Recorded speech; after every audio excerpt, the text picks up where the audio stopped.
You're listening to the Everything Went Black podcast.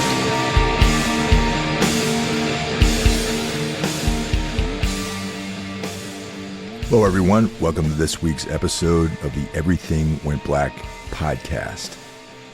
Daniel House returns. As you guys know, Daniel was a founding member of one of my favorite bands, Skin Yard.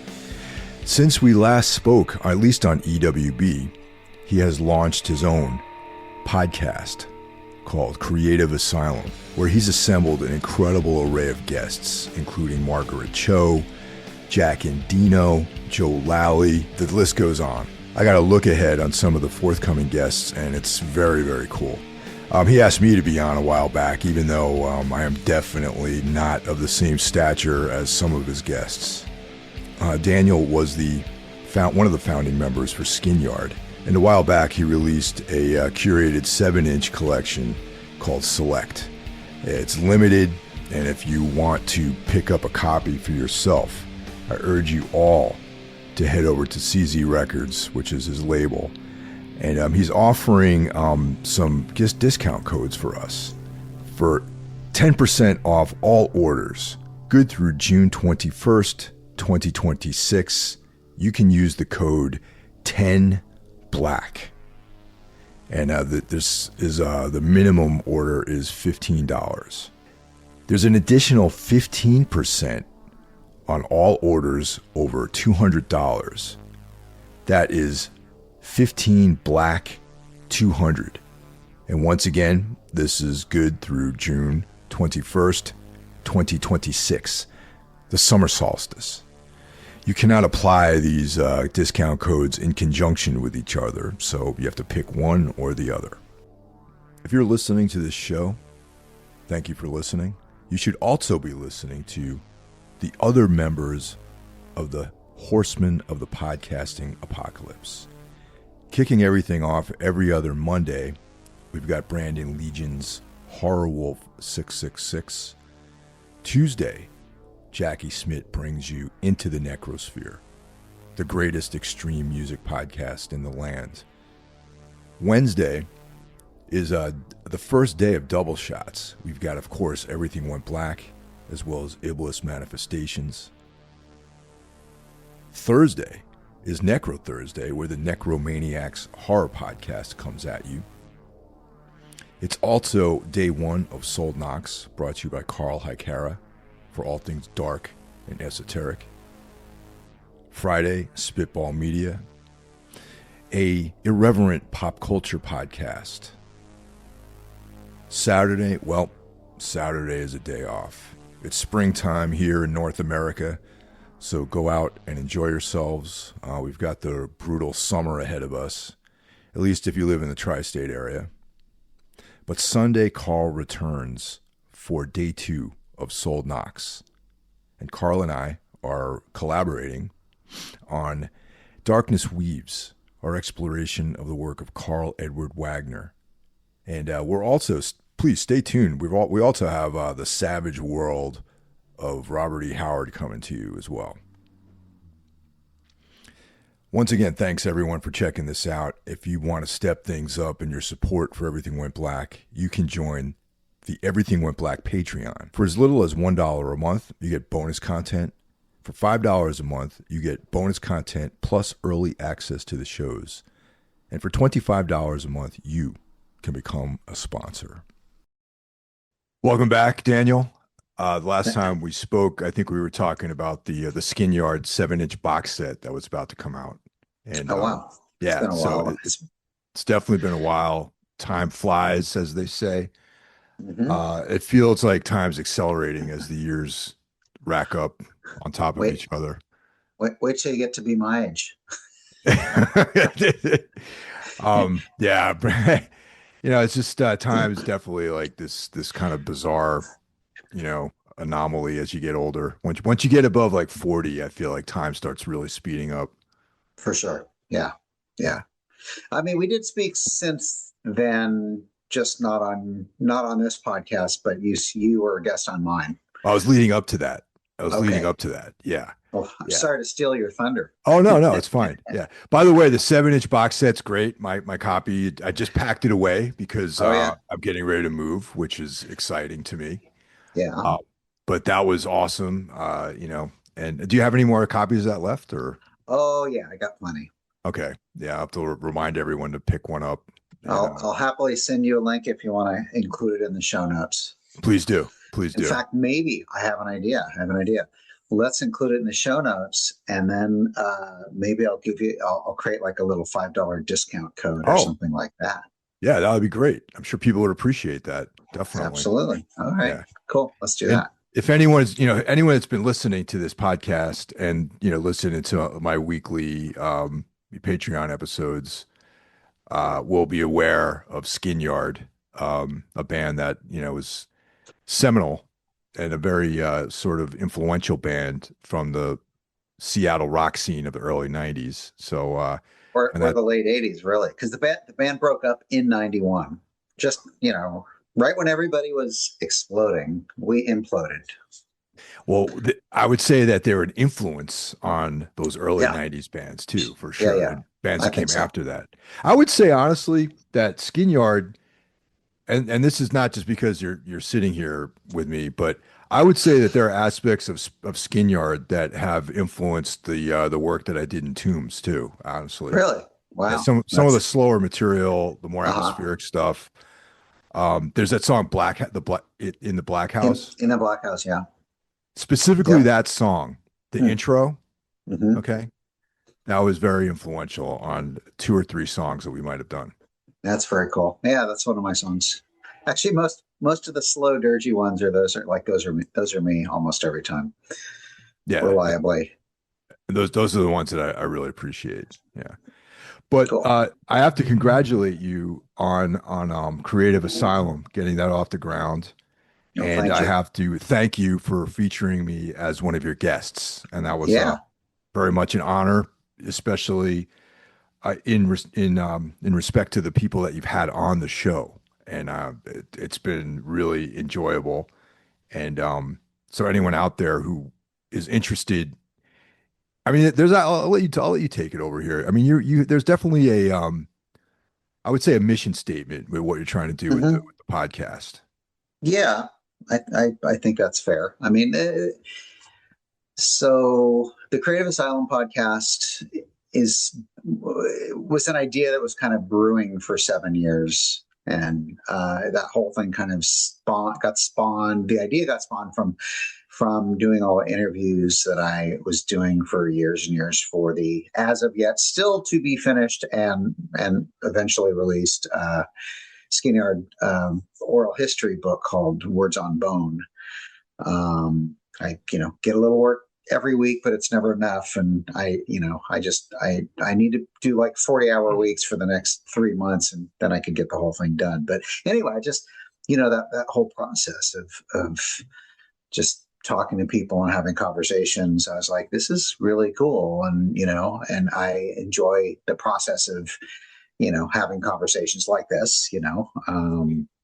And I was like, this could be a really cool podcast. But yes, the quote unquote mission statement is essentially that I want to have unscripted conversations as opposed to interviews with creative people. And, music people will be sort of the low hanging fruit for me, as you can relate to and understand, just because that's sort of the world I've inhabited for decades. So those are the easiest people to get. But I don't want this to be a podcast that's specifically like a music podcast or a grunge podcast. So part of my goal is to have musicians, to have producers, to have authors, to have artists, comic books, filmmakers, or comic book artists, filmmakers. Um, and so far it's predictably leans more heavily into music people for sure. But, increasingly more and more, I'm getting more of these other people as well. You know, uh, and there's some of the guests coming up are just like I'm kind of pinch myself a little bit, like, how did I get these people?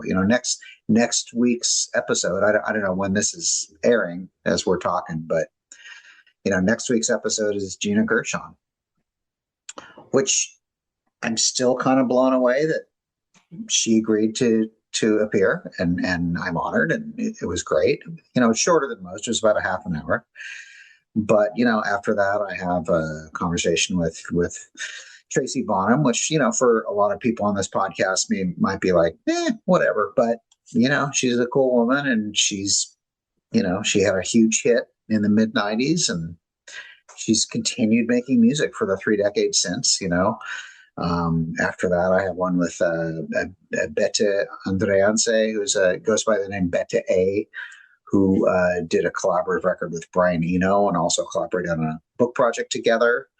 And I have David J. from Bauhaus, and I have Gilbert Jamie Hernandez from Love and Rockets comic books, Jarbo, John Langford from the Mekons, Chet Zar, if people know him, he's kind of a dark arts painter and artist, and has a podcast of his own, the Dark Arts Society podcast.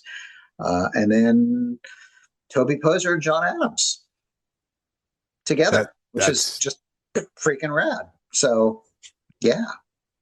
And the Adams family are that's the next 2 months. Yeah, the Adams family are like some of my favorites. I know I can't wait to talk to them. Oh, they're great. I love them. I love they come on Everything Went Black whenever they have like a film coming out, and I love talking to them. Yeah, I'm really looking forward to it. I just love the whole thing of like having this tight-knit family who make these kind of trippy, fun little horror movies together and do everything. Yeah. They direct, they write, they shoot it, they edit it, they do the music. Like I'm amazed they're still together as a family, like that's some intimate, close time together, What I really appreciated about them was how they referred to their operation as like the SST of filmmaking, where it's like, just keep putting stuff out, and right. Never stopping, and just having this relentless, output, which definitely resonates with me. And, anything related to SST, which some of your guests have had like connections with that too. You always got me on that, so that's awesome. Yeah. Most recently, you had Margaret Cho on there, which is I feel like that's like the beginning of like this next strata of guests that you looks like. Gina Gershon is like another great actor. I'm a huge fan of hers. You know what I mean? Yeah. Margaret Cho is another one that I was like, I'm going to ask, and I'm going to prepare myself for a thanks, but no thanks. Yeah. And then I got a yes. I'm like, right on, and that one was interesting. Couple things about that. One, first, we talked almost entirely politics. Yeah. Which, for you and me is just fine, because these are dark political times, and these are conversations that I think are actually important to have. Because creative people are so often at the forefront of protest and of just standing up and saying no. I mean, look at how much heat Jimmy Kimmel's getting from Trump, because he's clearly ruffling his feathers, and I'm all for it, But like, so that was interesting, and from that I have the most on YouTube, the most thumbs down versus thumbs up. And I know that's purely just because of the subject matter, because, people are like pissed off because she's political. Like, well, do you think that take politics out of it? It's like, no, you shouldn't. You should get in there. Is that like, do you think it's just objectively political that people are giving a thumbs down, or do you think there actually are people who have like these right-wing points of view that are responding to it? Well, I think it's the people that have I think the MAGA people are basically finding it, and it's the little action that they think they can do to sort of try to partially cancel her, or whatever you want to call it, right? It's like, I don't like her, she came up on my feed, I'm gonna go, like, I'm guessing probably people just clicked thumbs down and moved on. That's my guess. Like they didn't actually listen to it, because my experience with a lot of those kinds of people are that they're not actually interested at all in actually having real dialogue or conversation. They're that whole idea of owning the libs is sort of like that is its own thing unto itself. They have already they're in their lane, and okay, maybe fair enough, I'm in my lane too. But I feel like my positions are not solely informed by having a single source of quote unquote news, in their case being Fox News. I have very strong beliefs about a lot of things, founded in, I can have deep, long conversations about these things. I think a lot of these people, are like, just want to say, to hell with you, you're a liberal, so I hate you. This is true. End of conversation. Okay, so here's the other weird thing that happened with that episode. Went up, it's kind of slow at first. It's like, seems slow. And then the next day, it started seemingly going viral. And all of a sudden, it was up to 552 views on YouTube. I'm like, right on, cool. And then it just stayed there at 552. And that night, it was at 552. And the next morning, it was 552. I'm like, what's going on? And then all of a sudden, it went from 552 to 220. And I'm like, what? YouTube's getting involved in some fuckery here. What the hell? And then from there, I saw it starting to creep up again. And it got close to 5, and then it dropped again. I'm like, and all I can figure, sometimes if YouTube sees too big and too fast of a surge, they might flag it and say this is fake activity, or this is bot activity. Okay. And I mean, it's Margaret Cho. She's kind of a big deal, right? Absolutely. Yeah. And so I think, I haven't confirmed this, but I think what happened is that, Margaret Cho has her social media promotions person, and, she's probably got a pretty big mailing list. And my guess is they sent out a blast to a segment of her mailing list, and they were like, right on, click, boom. And there was suddenly an influx of traffic, all at once. And I think YouTube saw that as fake activity when I don't think it was fake at all. So right now it's at, like, I don't know, it's not even at 500. And I think the real number is probably closer to 8. So I'm annoyed with YouTube at the moment with that, but yeah, it was still so cool to be able to talk to Margaret Cho, and I do do feel honored by the fact that she, agreed to go on. And, it's like people like Margaret Cho and Gina Gershon having a willingness to, appear on these small little upstart DIY shows to me, it says a lot about them, that they're not just going for the upper echelon with the guaranteed high traffic, but that they understand that, there are different audiences in communities like the ones we're creating. Was she familiar at all with the show, or I don't know. I'm gonna guess not, but maybe. I don't know. I don't know if she saw a couple episodes. I mean, I got her by going through her manager / publicist, basically. Yeah. Publicist, I think, is the right word. So, when I first reached out to him, I had a whole blurb about what the show's about. I included links to episodes that I thought she might appreciate. Whether or not she checked them out or not, I have no idea. Yeah, I mean, maybe she checked them out and like, oh, this is actually kind of cool, and yeah, I'll do that. Hard to know. Oh yeah, because she seems like a pretty cool lady, yeah. and that's why, like, I think maybe some of the material, some of the guests that you had, might have resonated right.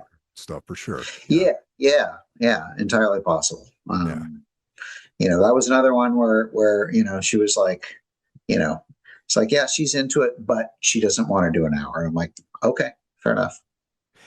Jarbo is going to be a good one. I'm looking forward to that one too. Yeah, I'm psyched about that.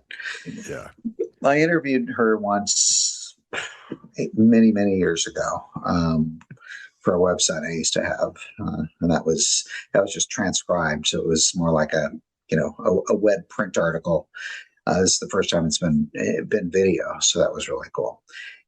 She's one of those people that's kind of seems like the same person for 30 years, and it's sort of one of those people that seems to exist absent of aging, if that makes sense.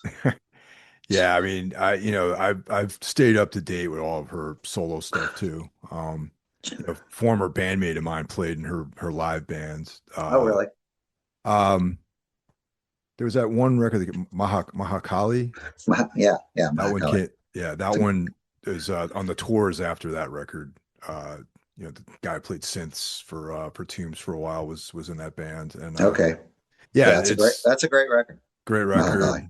And of course, the work she did with the Swans was that's like some of my favorite stuff. That's actually my favorite period of the Swans, that Hmm. 90s, like mid Hmm. period, you know. I mean, all their stuff's great, but that's the stuff that really resonates with me.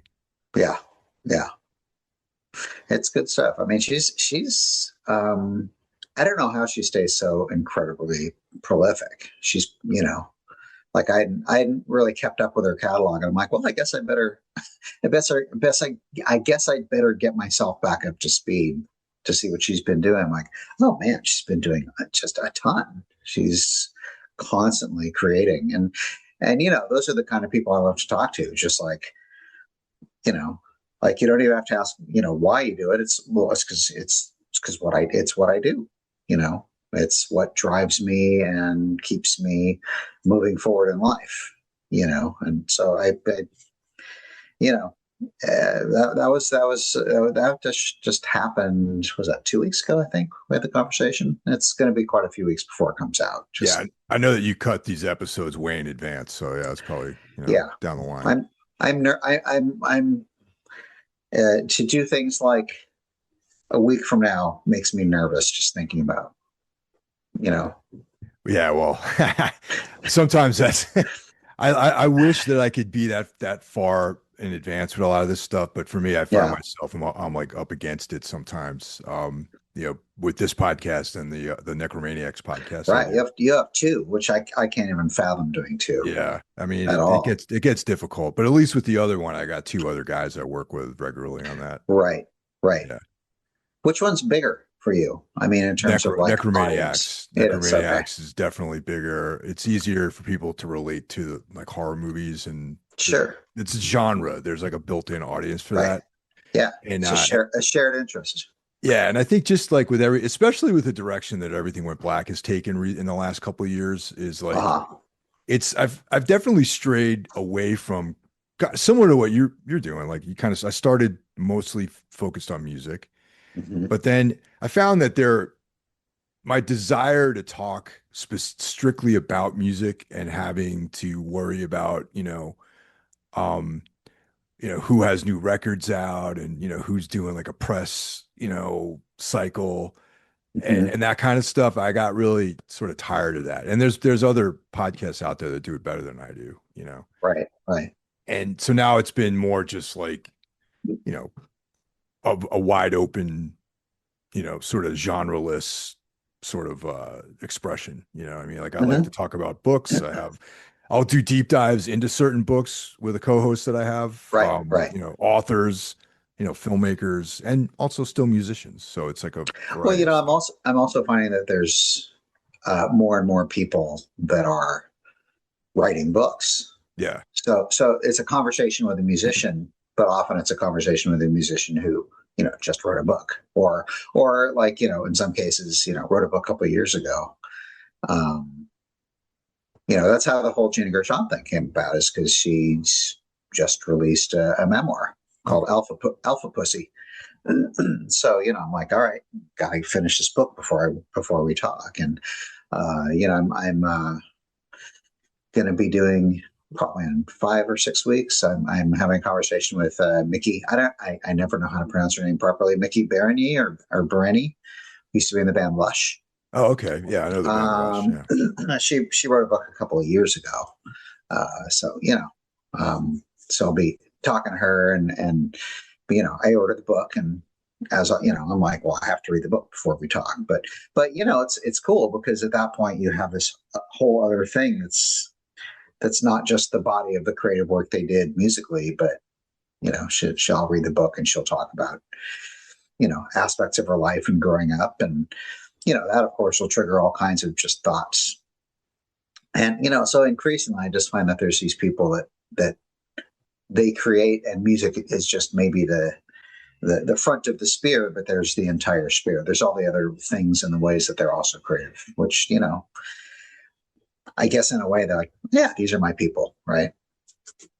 Yeah, and that's that point of it is when someone who's creative or say a musician writes a book, Mhm. the things that interest me about that is not so much the surrounding, adventure part of it, but Right. sort of internal part of it, of what motivates them to make all this art, or what Mhm. specific things in their life push them in this direction.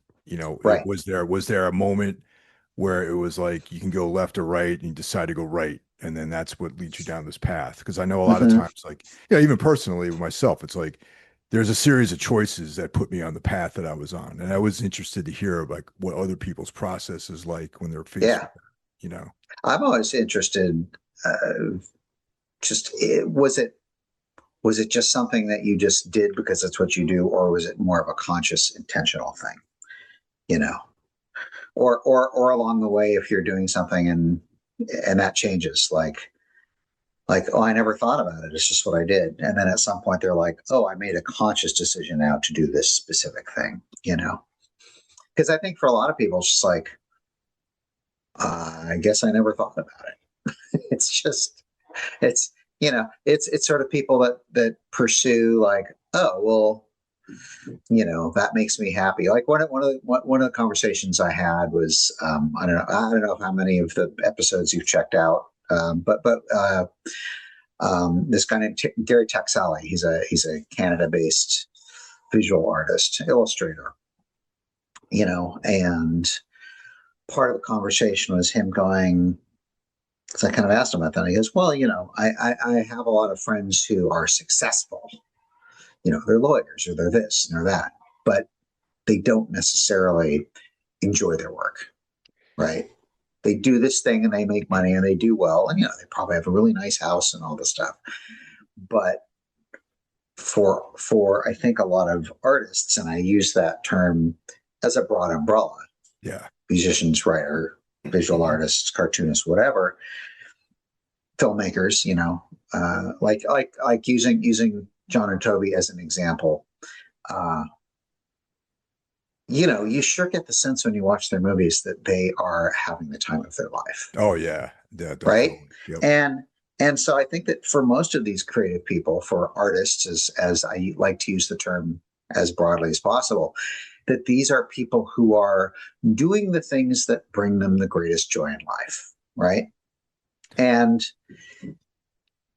there's so many people who live their lives in such a way who that's not how they're living their lives, right? And if you think about it in a way, like, how strange is that? Like, shouldn't we be doing the things that like, you only get one shot. You should be like kind of digging what you're doing. You should enjoy what you're doing. Well, You would you would that's hope, you'd that's kind of hope. the existential sort of pursuit there that I try to ponder that as well. Mhm. You think about how you spend your time on a daily basis, and if you're lucky, maybe half of the time that you spend is doing something you want to do, and it's trying to increase that ratio of Right. is Yes. the goal really, Hmm. Hmm. because like, of course it would be. I've known people who believe they can live this Peter Pan life of, floating from place to place and doing what they want. But that also leads sometimes to a path where, the realities of life overshadow the joys you get of being such a free spirit. And Right.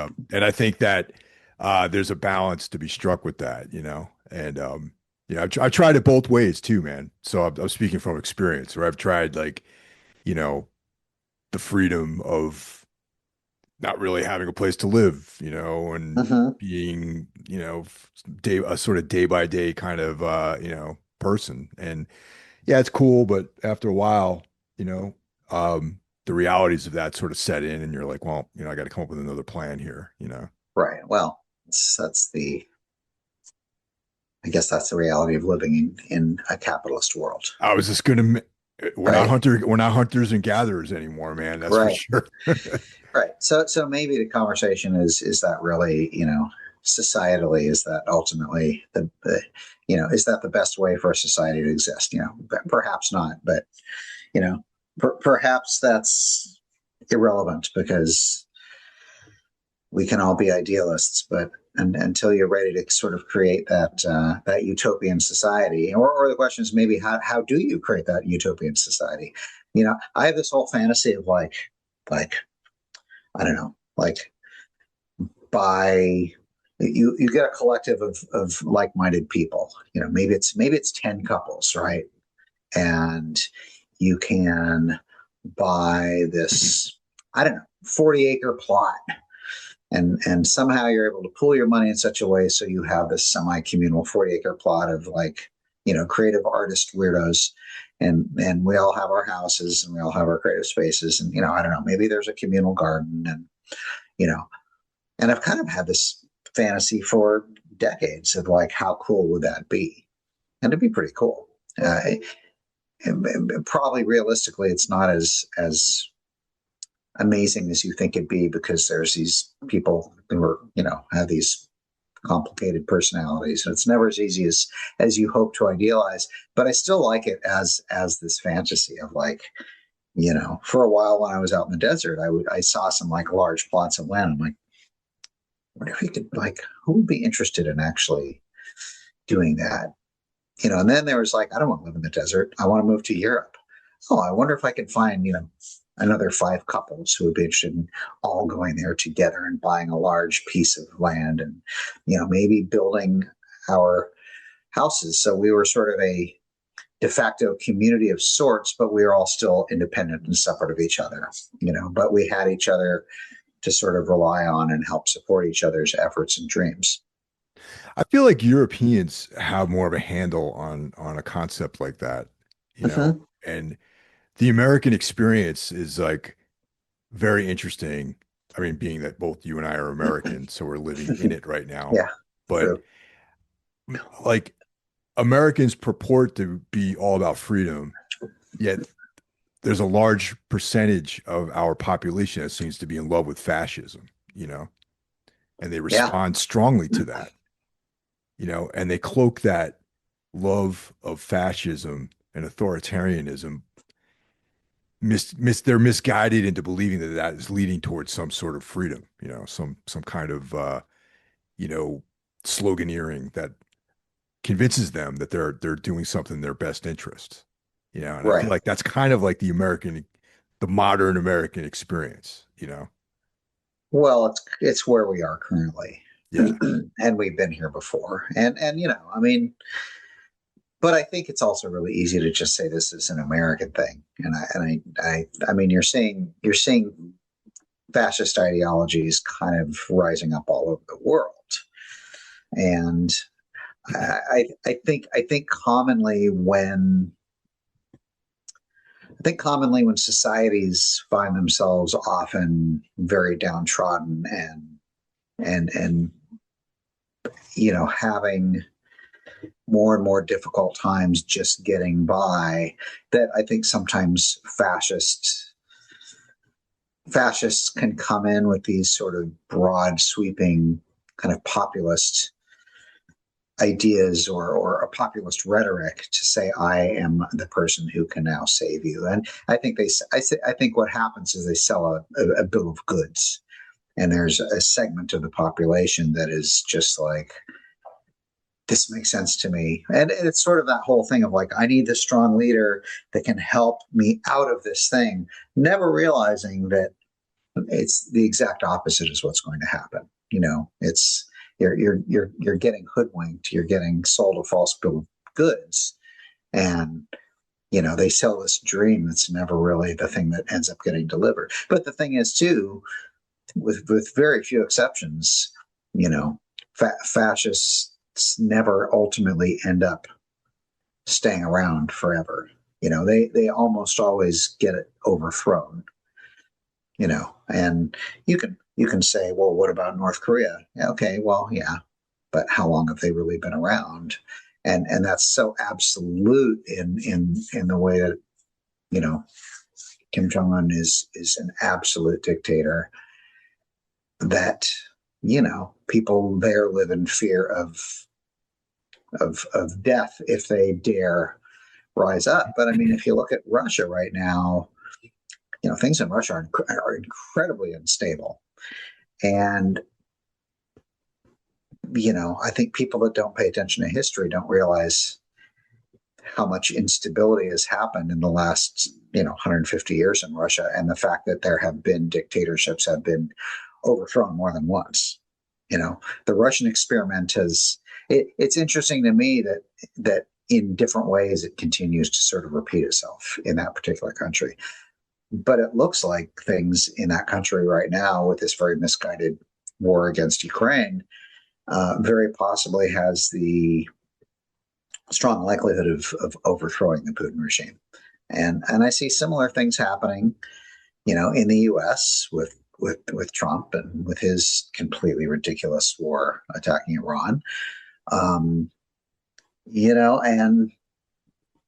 I mean, right now you've got these three dictatorial leaders who are all incredibly and deeply unpopular, causing some of the biggest unrest in our globe right now, being Putin, Netanyahu, and Trump. Right. And they're all on the verge of possible, overthrow might be the wrong word, perhaps, but they're very, very unstable and very fragile, I think, in this moment, in terms of their stability and their quote unquote leadership. I mean, they're all kind of pulling from the same playbook, and they're all deeply unpopular. And I mean, the case of both Trump and Netanyahu, they're in the position they're in largely to stay out of prison. Like if they don't stay in power, there's a good chance they could go to prison. Although I don't actually believe that Trump will ever see the inside of a jail cell, but we'll see. Well, yeah, I mean, well, the thing that, just on a philosophical note, though, I think the thing that I respond to most is just the irony of, I mean, the United States is only 250 years old, Right. Israel is like what, 50, 60 years old, Right. 19. And Russia, as we know it, isn't very old either. No, but there's a long history of the USSR, and then, Sure. Right. But, fascism and like totalitarian governments definitely are, thousands of years. Like the Roman Empire, was a fascist empire essentially, and even other cultures prior to that. But in the United States, though, where this 250-year history, and it's stance, we've never actually had true fascism in this country. Do you know what I mean? Like it's been this tempting, naughty dalliance that these people have had with it in the last 30 years maybe. Yeah, I mean, right now it's the closest we've ever been. Yeah And that's what I find to be a country that prides itself so much in freedom, and like the idealization of what an American is someone who's free and a self-made person, even though that is debatable in a lot of cases too. People have like generational wealth that they pull from to make themselves. Right. You know what I mean? And now generational wealth is not freedom at all. No, not at all. I mean, what I find interesting about I guess we'll just call it MAGA for the sake of, I mean, what else do you call it? I guess is that it's this sort of perversion of, it's an offshoot of libertarianism in a sense. And true libertarianism probably in many ways actually reflects a lot of what I ultimately believe in. But what libertarianism has become is a complete antithesis of those early ideals, like early libertarianism is really about, government saying the fuck out of my business, Right. basically, Yeah. and truly letting me have liberty and living my life in whatever way I see fit. Libertarians used to believe that government has no place in telling a woman what she should or should not be able to do and make, and the kinds of decisions she should be able to make regarding, her own life. And, like people don't remember that Barry Goldwater, as much as he was, at the time seen as sort of a right-wing lunatic, in today's day, he would be seen as being fairly liberal and fairly progressive. He was very strongly on the side of pro-choice, as a for instance,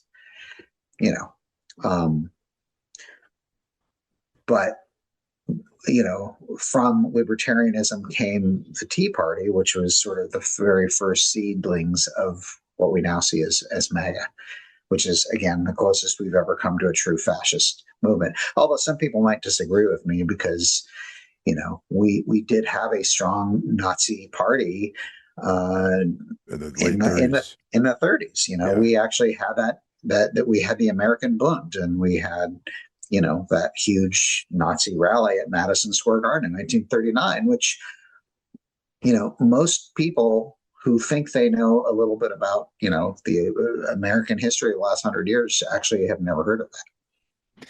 Yeah, that's been conspicuously buried in teachings of American history, of modern Yeah. American history. I only learned about it in the last probably 4 years. Yeah. I was like, what? Wait, what happened? Started finding, Rachel Maddow did this whole thing about, she did a whole series that was incredibly well researched and very well put together. And it was all about that, and all about, all the ways that the Nazi Germany infiltrated a lot of people in our own government. Like this has happened before. Everything we're seeing and experiencing, and all of the infiltration now of Putin with Trump and all of his toadies, we've been here before. But that's why it baffles me though too, because our history is so condensed compared to the rest of the world. Yeah. You know what I mean? And the fact that only happened, that's not even 100 years ago. Yeah. And it's like, no, but that's the thing that true. really kills me. It's like, Right. if it's like 85 years ago, right? Yeah. Thereabouts. And we're still making the same fucking mistake. And that's the thing that Yeah. really just blows my mind, man. And it's like, it's not like we're a country like China, which is thousands of years of history or something like that. You know what I mean? 250 years. Yeah. Like when I went to Malatin Cemetery in Cologne, and there are graves there that are 3 times as old as our country is, like gravestones. Right. Yes. And yet we make such beginner mistakes when it comes to how we pick our government and the trends and all this other stuff that we follow politically. Well, we are arguably beginners. I mean, you just said it. Yeah. Well, I mean, the other thing about the U.S. is that we have not necessarily always in terms of policy, but in terms of attitude, we've been largely isolationist, and for anybody who goes over to Europe and actually spends time in Europe and actually talks to people who grew up there, will quickly come to understand how much more people in the rest of the world know about the actual goings on around the world and actual news and history. People in Europe know more about American history than most Americans. Absolutely, right? They do. Yeah. People in other countries know more about what's going on politically in the world than most people in America. So in America, we tend to only pay attention to what is going on politically in America. And with that, we also have this incredible capacity for forgetting our own history. And I see this time and time again, like Like things that are happening, things that happened 5 years ago, people are already unaware of. It blows my mind. Oh, not even a year ago, really. 5 years Yeah, ago. Forget about it, a yeah. year ago. Like people So forget it about things. so it makes for a population that's very easy to manipulate. And as much as you'd hope and expect that technology and information being so much more accessible now than it ever has been in the past, you'd think that would make for a more informed population, but instead it's quite the opposite. Well, people are getting bombarded with information at Yeah. such a rate that your brain only soaks up a certain amount of that info and it becomes old news quickly and you forget. I mean, Well, and I mean that, yeah, that is true, but it is also the fact that um, delivery mechanisms for information have become weaponized. So it's not information now; it's so often disinformation and specifically, misinformation. So and now, of course, with AI becoming so good, um, it's misinformation is getting so much easier now, right? To well, to misguide people in terms of believing things are real when they're not. prime disinformation.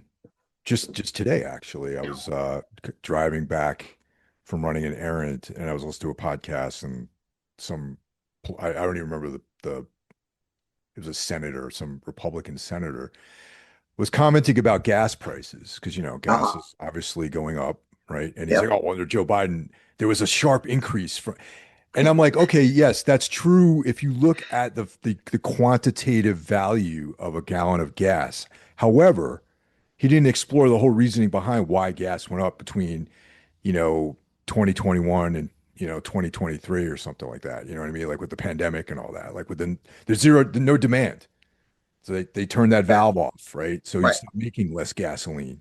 And also something else that happened, which Americans who supposedly pay attention did not pay attention to cause and effect, and they didn't pay attention to the effects of when Putin attacked Ukraine. That had an immediate impact on global oil prices. But Yeah. the other thing is the spike in oil prices that went up under Biden was not continuous. There was a spike and then it came back down again. Right. Because production caught up to demand, Yeah.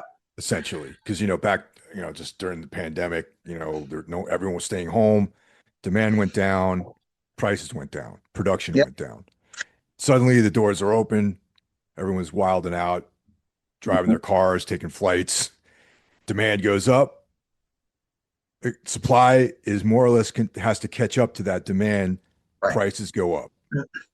So you get these like manipulators that are, and they truthfully claim, okay, if you look at the value per gallon during point A, yes, it's less than that cost per gallon at point B. However, all of the background machinations that go into that cost were not, were not presented in a transparent way. And then, Well, because that's not the goal. right, The, it's the the goal goal is is to manipulation. it's to manipulate a specific narrative with Yeah. with particular outcomes in mind. And Um, then if you extend that line, that timeline further down, the point that you brought up about that price dropping gets ignored completely. yeah, of Yeah. course, because people literally aren't paying attention. Yeah, absolutely. Because I just saw this thing and so said something on Fox News or Newsmax, and I'm just parroting it. I'm not even actually bothering. I'm parroting it, and in fact, I don't even remember enough to. I'm just like, well, so and so said so, so now I'm saying it. Or the other thing that I keep saying, and especially with this particular administration, is to just say something that is just an absolute overt lie. It is just not true. There are people that are saying, I mean, you see Trump do it every day. Oh, Oh, gas prices are coming down. Oh, they're coming down. Oh, grocery prices are coming down. You've never set foot inside of a fucking grocery store. What the fuck do you know? And it's not even that he knows or not. He's just like, say this thing because it's what people want to hear, whether or not there's actual truth in the statement is irrelevant, you Yeah. know. Yeah. Well, And I mean, I mean, it's problematic, yeah, I you mean, know. I feel like deep down, this guy thinks that any day now he could be leaving this mortal coil. It seems that that's weighing on his mind a bit more, doesn't it? And that these statements, these wild statements that he makes are almost irrelevant to him because he's like, I might not even see the sunrise tomorrow. You know what I mean? Hmm. So what I do today is like, why not? Why not throw caution to the wind and make this statement because it's not going to matter to me personally 5 years Yeah, from now, you know? of course, you're assuming that there's enough intellectual curiosity in this person's brain to even be considering things. Like I don't think he considers much of what he says or does. And I think I think we have to be honest that he is clearly going through some massive dementia and mental decline in front of our eyes in real time. I mean, there's certain behaviors that we are seeing where I can't remember the guy's name, but he's on social media. He's, talks a lot about the deterioration of the prefrontal cortex and the ways that those kinds of behaviors manifest when that kind of deterioration occurs. And I think that's happening. And don't disregard the fact that Fred Trump, when he died at age 93, God, I hope Trump kicks it well before that. But his own father, had massive dementia by the time he died, and that's a thing that progresses over the course of 15, sometimes 20 years. So I think Trump's probably been in a relative state of dementia for probably quite a few years already, maybe even 10 years. I mean, if you go back and listen to him talking during his first term versus now, it's pretty noticeable, the Yeah, difference.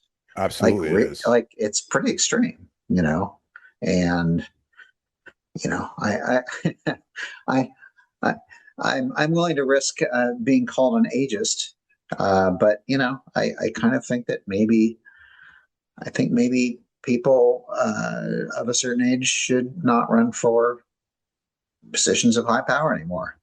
I think maybe I mean, I'm about to turn 65, which is baffling to me, but um, I think if you're already 80, or if you're going to be turning 80 during the term of whatever you're elected for, I think that should disqualify you. And people could say, well, Bernie Sanders is fine. Yeah, he is, but I'm fine. He's maybe an exception to the rule. Generally speaking, I think it's perfectly fine to hand off the baton at a certain point. And Bernie at least like is realistic about what I mean. Yes, he's sharp as a tack, Bernie Sanders. Like He is, he but is cognizant, but he also understands that as time goes by and he gets older, that he's running a risk of some sort of losing a couple steps. You know what I mean? sure. And Well, that it's just I'm just saying, like, okay, maybe just there's are certain positions that after a certain no more Mitch McConnell's, no, like, I don't know.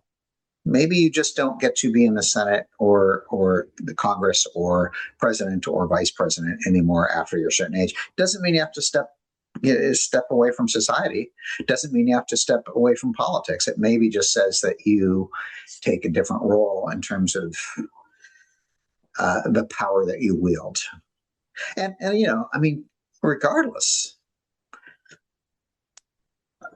do we want people that are 75, 80, 85 years old making decisions for people who are primarily in their 20s, 30s, and 40s? Like, are they in touch with really what is happening in society and what is best for those people in society? Should people who are that close to the end of their lives be making decisions that impact the next 3 decades of people's lives? that's madness, I think, honestly. I agree with you about there being some sort of like restriction on, the age of people in politics for that reason. Yeah, It's like just on a cultural level to being able to relate to someone who has their entire life in front of them, and making decisions that's going to directly affect them for decades to come. Yeah, It makes absolutely no sense to me. I don't think so. Yeah. But and the thing that like the Christian nationalism in Yeah. this country too, obviously being someone who's like hardcore anti-religion on my end, And my end, like and my end. Yeah. yeah, Mhm. like I you know that going all the way back to the Roman Empire, I feel like that the perversion of the Christian ideas into Mhm. a weapon to be used to control people, that's also not a new novel idea. Right. However, in this country, they've put it on steroids, it feels like. Yeah. Yeah. And it's just like that the idea that this country started out, I disagree that this was like a separation of church and state country. I believe that it was like a essentially the Protestants fleeing Europe, Mhm. and this was like a essentially a Protestant sort of endeavor, settling the United States. It was, but there was a set of ideologies that said that we don't, even though these people are like, okay, yes, we're primarily a Protestant. I mean, we the people that came over and created our government were primarily deeply religious people, Yeah, but they were also intellectuals who believe that the mechanics of politics and the mechanics of religion be kept separate from each other. So I think there was an ideology, an idealism in trying to ensure that those two lanes be kept separate from each other in terms of influence and decision making. but I feel like there was like a certain intangible Christian smell that sort of permeated Sure. the last 250 years, though. Yeah. Yeah. We've certainly never been a Jewish nation No, or a Muslim nation. Yeah. Yeah. I would agree with that. yeah, and and I feel like even that influence, I mean, even like my family's background is Catholic. Like I'm not even there's nothing Protestant in my background at all. You know what I mean? Ah. Mhm. So like it resonates even more with me as like this aggressive stance against like rationality too, is this belief in God and Jesus and you know these misinterpreted ideas from the Bible, which all these things that these televangelists, these evangelists, this and evangelical Christian right hangs their hat on are perversions of actual doctrines that are in the Bible that no one actually cares to go back and read, Right. and it's just Yeah. filtered through the mouth like someone who's making their interpretations of these things Or perversions. or Are they perversions, interpretations or are they perversions? straight up perversions. Yeah. I'm not going to mince words with that, and Yeah.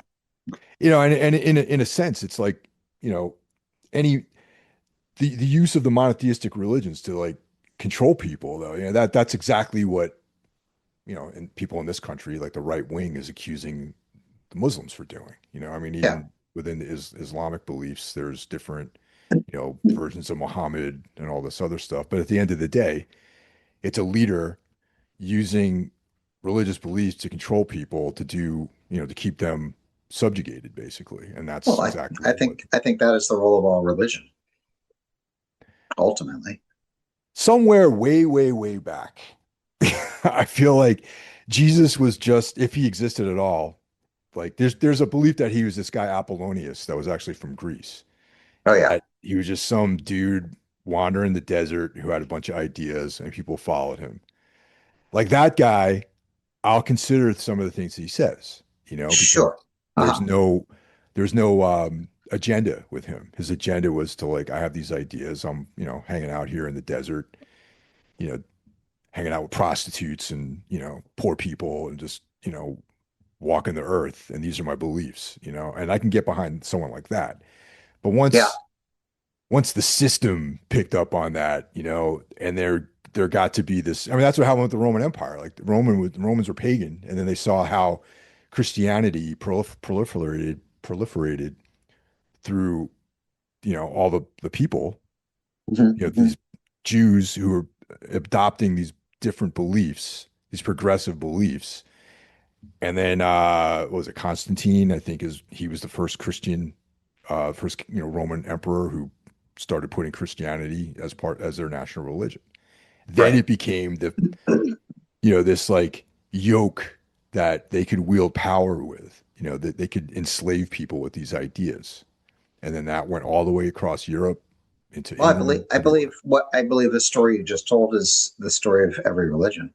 Yeah. I think at the core, at the very, very core of every religion is a set of ideas about how to live righteously, and I think that the seed of pretty much every religion kind of comes down to the same thing ultimately, which is, loving people, respecting people, how to be a better person in the world you live. And then in every single case, people who are interested in control and power use a religion to pervert the ideals. And suddenly the core of what is there is gone. I mean, how many deaths have occurred in the last, you know, 2,000 years from pretty much every religion on earth?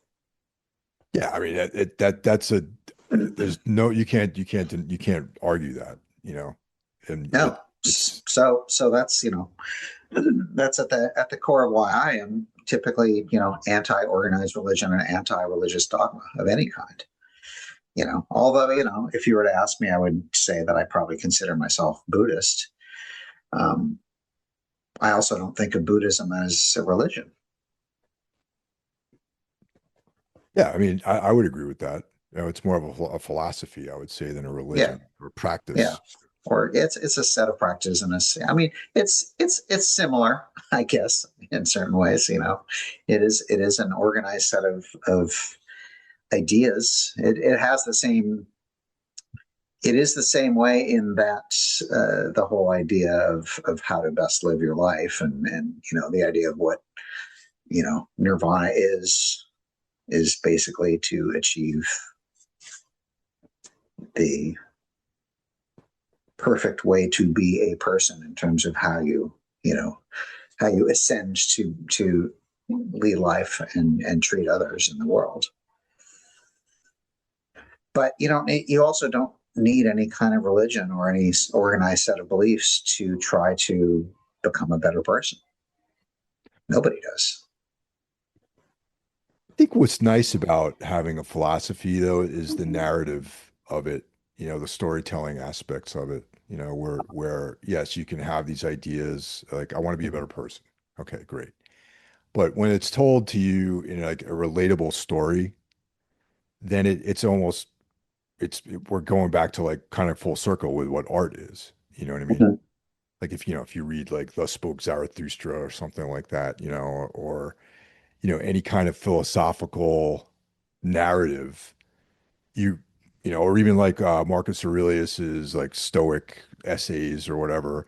It's told in the context of the story, and it's ultimately, I think, a lot more relatable that way. you know Sure. and that's what I like about philosophy in general, is that someone these ideas were assembled, there was like some kind of process that went on, and then it was related to you in a way that you can identify with, even if it's told, different cultures tell these stories, and Right. But yeah, storytelling just becomes a vehicle for not necessarily for providing information, but a framework to provide ideas about things. yeah. And that's that's storytelling is a tradition that goes so far back before language or before written language. Like storytelling was how histories got passed along and how memories got preserved. And related to that, it's like I mean, have you ever read any of these like religious texts like the Bible or the Quran, or any of these things? tiny little bits of various ones, but for the most part, no. Yeah. I Because recommend it. I'm a I do. heathen. I don't know if I have the patience. There's some, I actually, I'm not trying, this is not my pitch into, Uh, becoming like a Pentecostal, practitioner, but, I have read large passages of the Bible and the Quran and all these, just more so as like, you know, texts as a philosophical, right.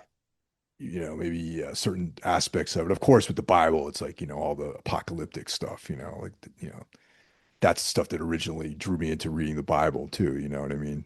But the imagery of the, angels and destruction, that kind of stuff, the cool, like metal stuff in I was there. going to say the cool heavy metal shit. Yeah, the heavy metal stuff. But, but yeah, I mean, it's like, it's definitely good to know a lot of this stuff too, especially if you find yourself in a conversation with one of these people who has the perverted versions of these things at their Right. fingertips, you know? Well, that's if you want to get into a conversation of how certain scripture is interpreted. My argument would typically be that there's a problem with relying on some book that was written by dozens, if not hundreds, if not thousands of white men, or maybe they're not all white men over the course of centuries, as some, you know, book from which you should make all decisions about how to live life. I reject the idea that is a book that should dictate everything about how people, you know, should be told how to live life. But even within that microcosm of the version of the Bible that the white guy wrote, you know, Yeah, yeah. there's complete contradictions though Oh, between yeah, what's being yeah. interpreted versus what's actually written down, and Right. I find that to be a very interesting place. Aren't there also many, many, many different versions of the Bible? Right. So within Christianity, people can argue about which is the right one. Like, I don't know, if it's such a pure tome, then how can you what's the explanation for all the different versions?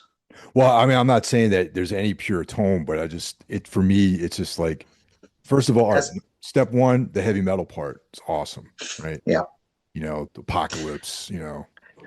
I mean, it's kind of interesting. I think you could say that maybe there would never be heavy metal if there hadn't been Christianity. absolutely, man. I mean, Black Sabbath, there you go, Yeah, yeah, you right.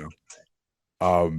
Yeah, and then from there, it's just like, like reading these things, and then that is like sort of the ground zero for a lot of these people's twisted ideas, Mhm. about how someone else told them to interpret those things rather than yourself. But I was going to say, let me ask you, how many of these people?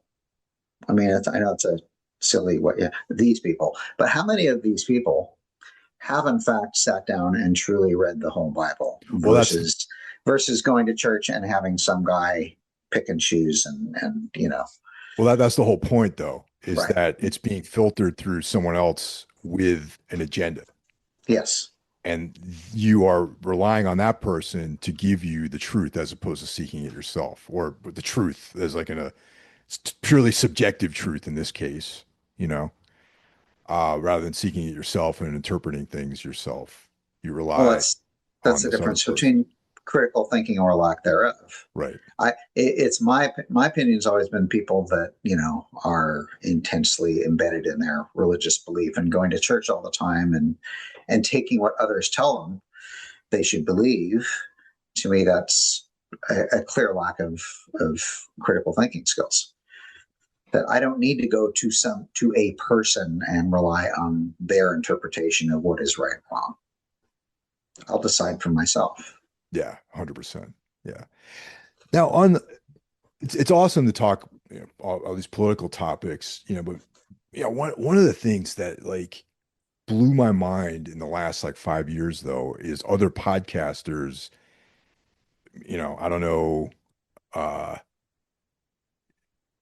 I don't know how, but like somehow politics became an instrument, like podcasting became an instrument of politics in a lot of ways to put forth these like agendas. And I'm specifically talking about like primarily like from the right. Right. And that is like the fact that they chose this medium though is like it's I don't know, it really was a blow to me because like I love podcasting, I love listening to podcasts, and that it was like used in this way was like very, very nefarious, I thought.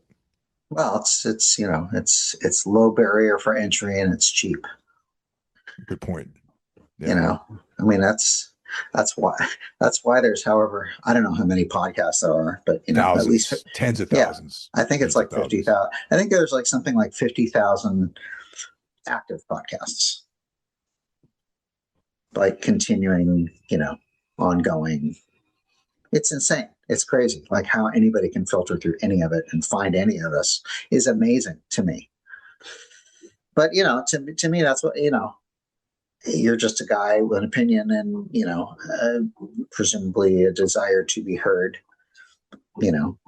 Hey, I can buy gear for a couple $100. I mean, you do yours through Zoom. I don't know if you have the paid version. I guess you must because we're doing it for Yeah, we're over an doing hour. over an hour. Yeah. So, Yeah. so I use Riverside, but the general cost of doing a podcast is Very cheap. Yeah. it's close to nothing, and the potential for reward is potentially very high. If you're somebody like Theo Vaughn or one of these fucking broadcasters, like it's crazy how they've tapped into this world and into the male loneliness epidemic and the world of incels and yeah, they've managed to like somehow cobble together this six-figure weird. I don't even know. Well, It's a whole world that I don't understand. I'm excited. I'm excited because I've managed to pull together 1,500 subscribers on YouTube, and I'm like, dude, right? Like, okay, yeah. eventually I'd like to get to 5,000, and I think it's possible. But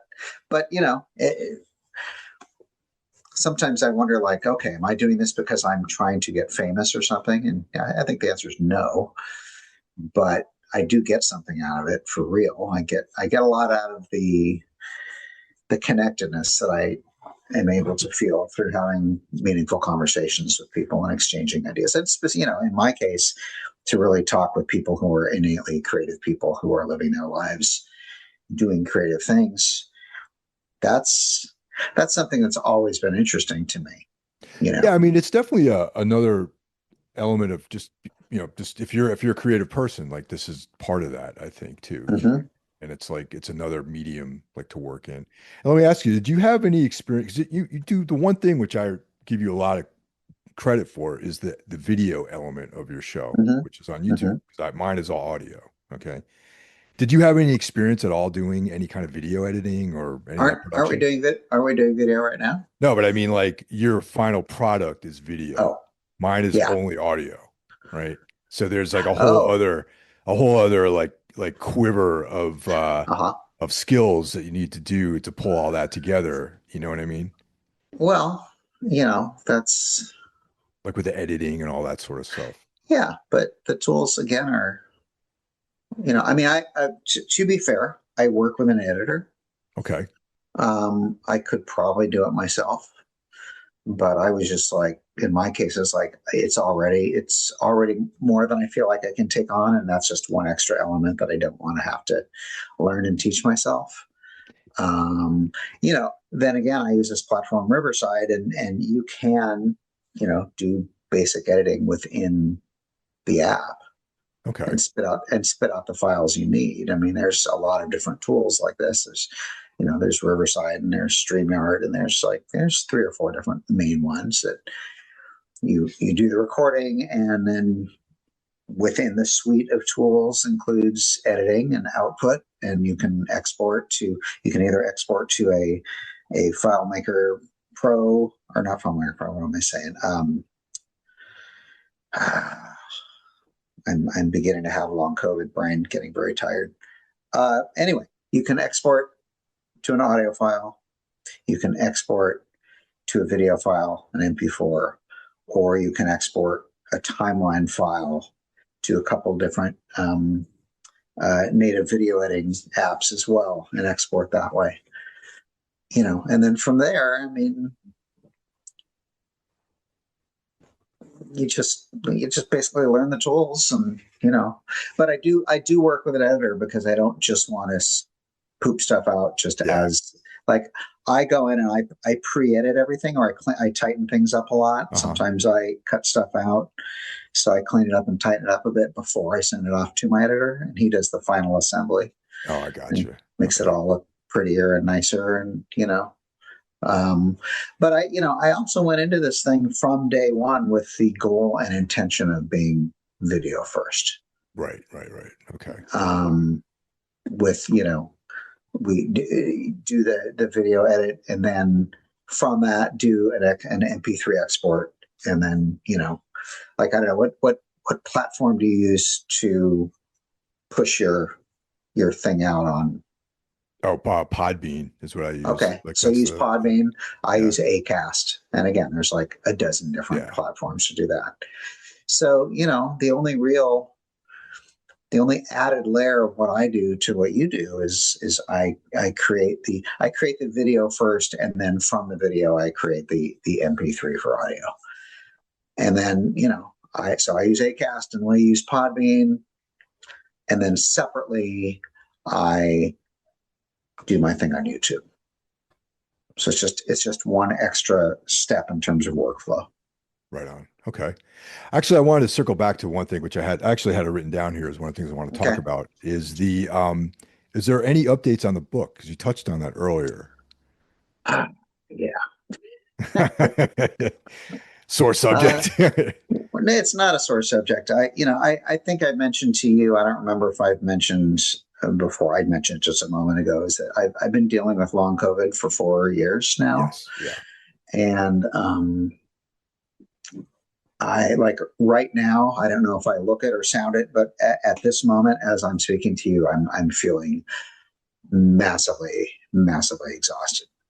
Like it's so a great deal of the time, basic conversation and basic thinking is an incredible effort. And what you don't see is that I spend often many hours of each day horizontal, just wiped out. Okay. Right. So it also makes writing a book very difficult. Sure, I can see that. Yeah. Now part of it's that, and part of it's just, I am my own worst enemy, and I'm always, throwing barriers up for myself. And I don't know really quite what that is about, but in the last year, I've actually really picked things up and really I now work on it every week. Oh, great. Excellent. But I probably only get a few hours in a week. And what I really need to do is be getting like 10 hours in a week. But I'm working on it. All the interviews are done. Everything's transcribed. I have the basic structure put together, and I'm just sort of taking these individual interviews and kind of clawing through them and taking chunks out and then putting them into the various sections of the book. So there's like 6 key sections, and then within each section are individual chapters. They're sort of chapters. I mean, it's an oral history. So the assembly is basically, kind of working within a timeline and then having different people talking about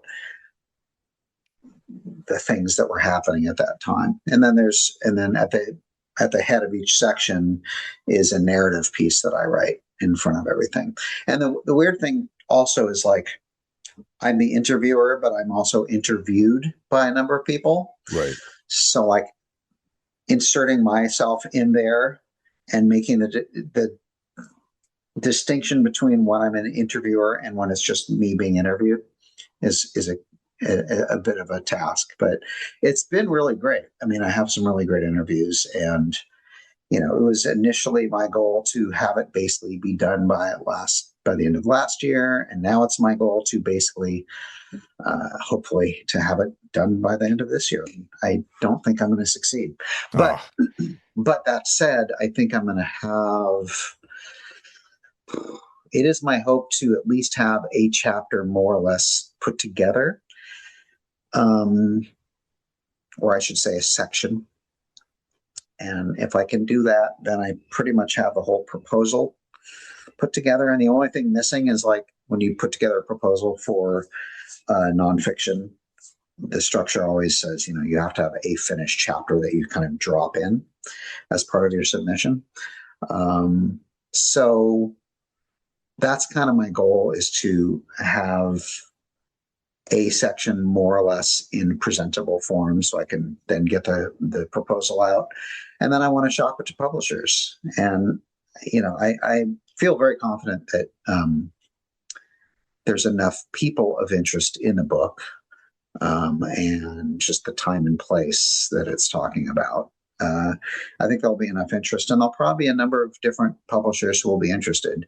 And so while we're going through that process of going back and forth, then I'll just keep working on getting the rest of it all fleshed out. Oh, I see. Okay. Yeah. Right. And then, then I'll finally work with a publisher, and then I'll probably have an editor, and then it's probably several more months of like tweaking and fine tuning and editing and assembling, and, but it's exciting. It's terrifying and it's exciting all at once, if that makes sense. Well, I'm looking forward to reading it because, I don't read a whole lot of music books, but there's like a short list of things that I'm interested in. And, you're well aware of my fondness for Skin Yard and specifically other bands from that era too. So I'd be really interested in checking that out for sure. Well, great. You will know. You will know. Okay, good. Keep me in the loop. For sure. Yeah. Well, Daniel, thank you very much for your time. I appreciate you. Very generous with your time. And absolutely. Yeah. It's always great talking to you. All right, great. Thank you very much. All right, man. Take care.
Haunted heart hangs where a thought